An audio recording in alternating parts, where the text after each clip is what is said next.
Hey there, I'm Dom, aka Psychojelly, and last weekend I got to compete in round 1 of the Interactive and Immersive Championship, along with a lot of other talented individuals. We had to go through 2 challenges, and the first challenge was the interactivity, where we were asked to build a game using an interactive hardware sensor of some sort. I chose the Leap Motion, and the game I made is what you see in front of you. It is a choose your own adventure, but it is based on a video cube where whatever side you pick, it plays that video. So you get to choose the order in which the narrative gets played, I guess. And I move my hand, you can see it will pick that side based off of how I move my hand and where. And the cool thing about this is that it kind of brings in some of the cool ideas. One of the ideas that I like to play with about how you understand space and how you may be able to observe a narrative in different directions and get a different perspective off of that. But whenever I brought the Leap Motion in, I actually knew that there was just some very simple things I need to figure out. And that's, how do I take my hand data and rotate a cube and then play a video that is associated with that side? And in order to do that, I brought in my Leap Motion top, my Leap Motion chop, and I brought it into an area of processing that I basically was just getting down just to the bare bones what I needed to rotate my cube with. Because there's a lot of options here. So I selected my Palm TX, my Palm TY, and my Palm TZ. And then I utilized that positional data of just those 3 to understand where my hand was moving. And then I grabbed a slope chop, which allowed me to grab the acceleration from that. And then, using that acceleration, I tried to find a range of acceleration that I could use to cause a trigger for it to rotate. So that way I wasn't just triggering it to rotate all the time. I would have to intentionally move my hand in a certain way to get it to rotate.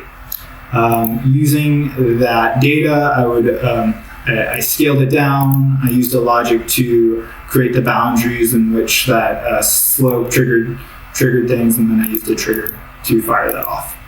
And then I also used a trigger for a retrigger delay, so that way I wouldn't trigger it multiple times. And throughout the whole building of this, I was using a trail to allow me, as you can see in the background, to be able to gauge the curves and the re-triggers and all the weird artifacts that I might get, just so I could see the curve and make sure I was debugging it as I was going.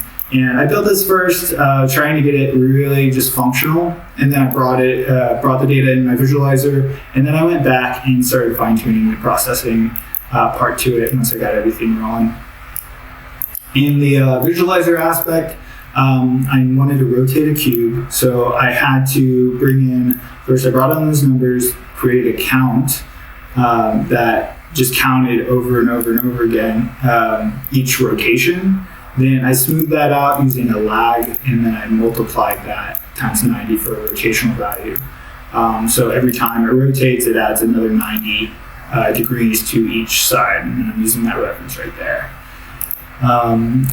If I go in here, this box is actually built in a very specific way. I used a grid, and then I fed that into its own geo, and then rotated each one of these separately because I needed to figure out a way to call upon each side and be able to grab the video associated with it.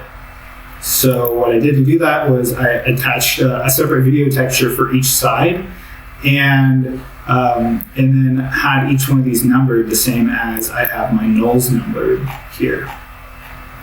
And that allowed me to use a render picker, as we see down here, to grab that side that was being viewed and then attach it to a little script that I have down here that is telling the select what to look at. So every time it rotates, it changes the select to look at a different side. And then I went and added a little bit of a switch every time it rotates, so that way it goes over to the video viewing part of it. Whenever the side is picked, it's rotated. I added some blurs and stuff and some depths to create some post effect. And I also created a little bit of this 3D instance multi-level wired cube environment, so that way I had a little bit of an aesthetic. Yeah, that's generally how I built this, and it was built within an hour, and there's plenty of stuff I could add to it, but I think it's pretty cool for trying to figure out something really fast to make. And I'm excited to build on top of it, and I'm also excited for round 2 next weekend. So if you're interested and you want to view, come pop in and see what we're making. Thanks.